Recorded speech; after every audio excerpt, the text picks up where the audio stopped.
이틀이 지남에 예수께서 거기를 떠나 갈릴리로 가시며 친히 증언하시기를 선지자가 고향에서는 높임을 받지 못한다 하시고, 갈릴리에 이르심에 갈릴리인들이 그를 영접하니 이는 자기들도 명절에 갔다가 예수께서 명절 중 예루살렘에서 하신 모든 일을 보았음이더라. 예수께서 다시 갈릴리 가나에 이르시니 만드신 곳이라. 왕의 신하가 있어 그의 아들이 가버나움에서 병들었더니 그가 예수께서 유대로부터 갈릴리로 오셨다는 것을 듣고 가서 청하되 내려오셔서 내 아들의 병을 고쳐주셔서 하니 그가 거의 죽게 되었음이라. 예수께서 이르시되 너희는 표적과 기사를 보지 못하면 도무지 믿지 아니하리라. 신하가 이르되 주여 내 아이가 죽기 전에 내려오소서. 예수께서 이르시되 가라 내 아들이 살아있다 하시니 그 사람이 예수께서 하신 말씀을 믿고 가더니 내려가는 길에서 그 종들이 오다가 만나서 아이가 살아있다 하거늘 그 낫기 시작한 때를 물은즉 어제 7시에 열기가 떨어졌나이다 하는지라. 그의 아버지가 예수께서 내 아들이 살아있다 말씀하신 그때인 줄 알고 자기와 그 온 집안이 다 믿으니라. 이것은 예수께서 유대에서 갈릴리로 오신 후에 행하신 두 번째 표적이니라. 아멘. 사명자는 계속해서 앞으로 나아갑니다. 앞에 장애물이 있다고 멈추거나 돌아가지 않습니다.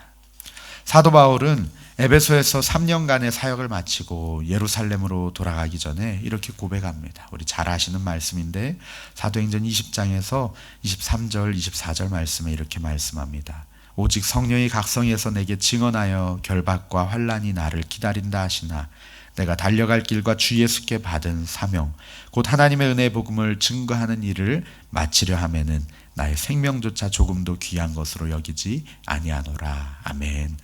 사명과 함께 성령께서 앞으로 옥에 갇힐 일과 환난이 기다리고 있다라고 알려주셨지만 담대하게 부르심의 땅을 향하여서 사명을 쫓아 나아갑니다. 그 사명을 위해서 생명조차 아끼지 않고 충성을 다합니다. 오늘 본문에서 예수님도 사명을 쫓아 발걸음을 옮기십니다. 사마리아에서 이틀을 머물며 천국 복음을 가르치신 후에 사마리아 땅에서도 환영받지 못할 것 알고 그 한 여인과 그 마을 사람들을 위해 가셨던 것처럼 고향 갈릴리를 향해 가십니다. 선지자가 고향에서는 환영을 받지 못할 것이라고 말씀하시면서도 고향으로 향하십니다. 병으로 죽어가는 왕의 신하의 아들을 고치시는 두 번째 표적을 보이시고 그 온 가족을 구원하시려 함입니다.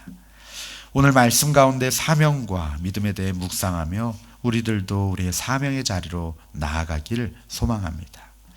먼저 43절 말씀입니다. 43절 말씀에서 예수님은 원래 예루살렘에서 갈릴리로 가시는 길이셨죠. 그리고 사마리아의 수가성에서 이틀을 머무신 것은 순전히 사마리아의 영적 추수를 위해서 그리하셨습니다. 계획하신 대로 한 여인을 만나시고 그 여인을 통해서 거의 온 마을이 구원받게 되자 이제 예수님은 정해진 곳 갈릴리를 향해서 나아가십니다. 고향에서 환영받지 못하는 선지자의 이야기는 요한복음이 시작하면서 1장에서도 이미 강조되었죠. 요한복음 1장 11절 말씀에 자기 땅에 오매 자기 백성이 영접하지 아니하였으니 라고 말씀합니다. 물론 이 온 세계와 열방 가운데서 예수님을 인정하지 않는 것을 가리켜 말씀함이지만 자기 땅과 자기 백성을 좀 더 좁혀보면 예수님이 태어나고 예수님이 자라나신 고향 갈릴리로 연결될 수 있습니다. 그 고향 땅에서 예수님이 어떻게 자라왔고 어떻게 누구의 자녀인지 누구의 형제인지 다 아는 상황 가운데 환영받지 못할 것이라고 아시면서도 예수님께서는 사명을 쫓아 나아가십니다. 6월절 명절에 예수님이 예루살렘에서 행하신 모든 일들을 사람들이 보았기 때문에 앞에 2장 말씀에서 보면 나오죠. 그렇게 행하신 모든 일을 보았기 때문에 이번에는 갈릴리 사람들도 예수님을 영접하고 환영합니다. 그러나 이들의 영접은 사마리아인들의 영접과는 다릅니다. 사마리아인들은 표적을 보지 않고도 영접했지만 갈릴리 사람들은 표적을 보았기 때문에 예수님을 영접하고 있는 것입니다. 예수님이 갈릴리로 가신 이유는 그곳에서 본격적으로 메시아 사역을 행하시기 위함이었습니다. 예수님이 특별히 가나를 방문하신 목적은 이전에 물로 포도주를 만드신 곳이어서 첫 번째 표적을 경험했던 사람들이 예수님을 환영했기 때문이기도 하지만, 무엇보다 사마리아에서 만날 사람이 있으셨던 것처럼 이곳 가나에서도 만날 사람이 있으셨기 때문입니다. 예수님은 그곳에서 왕의 신하 한 명을 만나십니다. 왕의 신하는 당시 분봉왕이었던 헤롯 안티파스의 신하였을 것입니다. 그가 예수님의 능력을 어떻게 알았는지 알 수는 없지만 직접 예수님께서 예루살렘에서 행하신 그 표적을 보았거나 아니면 다른 사람을 통해서 예수님에 대한 소문을 들었을 것입니다. 아들이 그 자녀가 죽게 되었다는 것을 알고서는 예수님께로 급히 달려 나왔습니다. 이 본문에 등장하는 왕의 신하의 믿음은 누가복음 7장에 나오는 백부장의 믿음과는 조금 차이가 있습니다. 이 백부장은 주님이 자기 집에 내려오실 것도 없이 말씀만 하시면 낫겠나이다 라는 믿음으로 고백했지만, 왕의 신하는 가버나움에 있는 자신의 병든 아들에게 주님이 직접 내려와 주십시오, 주님이 직접 오셔서 고쳐주십시오 라고 주님의 오심을 기대했습니다. 아들이 거의 죽게 되었습니다 라고 염려하고 있습니다. 그럼에도 불구하고 중요한 것은 우리 주님과 만난 후에 이 왕의 신하의 믿음이 점점 자라가고 성숙해 갔다는 것입니다. 가버나움에서 가나까지의 거리는 약 30km 정도 됩니다.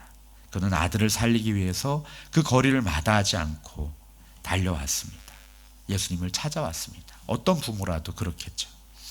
아들을 사랑하는 아버지의 사랑은 그로 하여금 겸손한 믿음을 갖게 만들었고, 주님의 능력을 통해서 그 아들을 살리는 놀라운 복을 경험하게 되었습니다. 48절 말씀에 보면은 예수님께서 이르시되 너희는 표적과 기사를 보지 못하면 도무지 믿지 아니하리라 라고 말씀합니다. 왕의 신하의 믿음은 아직 표적과 기사를 보지 못하면 믿지 못하는 그런 미숙한 믿음이었습니다.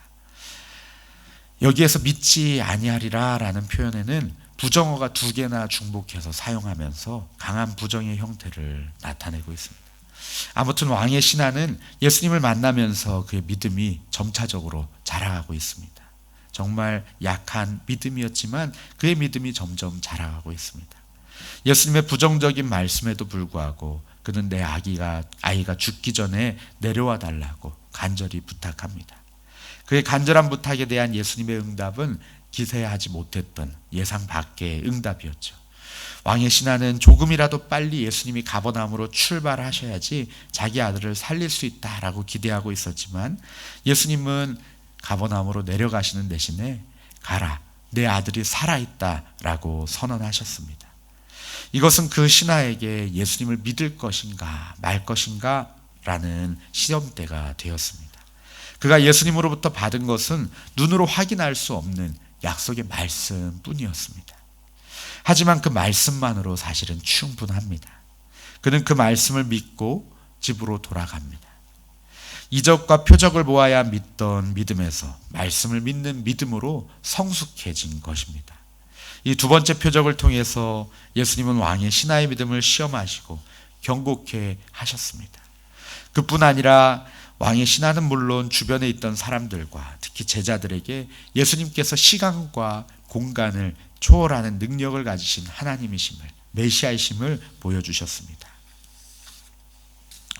왕의 신하는 믿음으로 가버나움으로 출발했지만 집에서는 그의 종들이 주인이 아들의 살아난 그 기쁜 소식을 주인에게 알리기 위해서 급히 달려오고 있었습니다.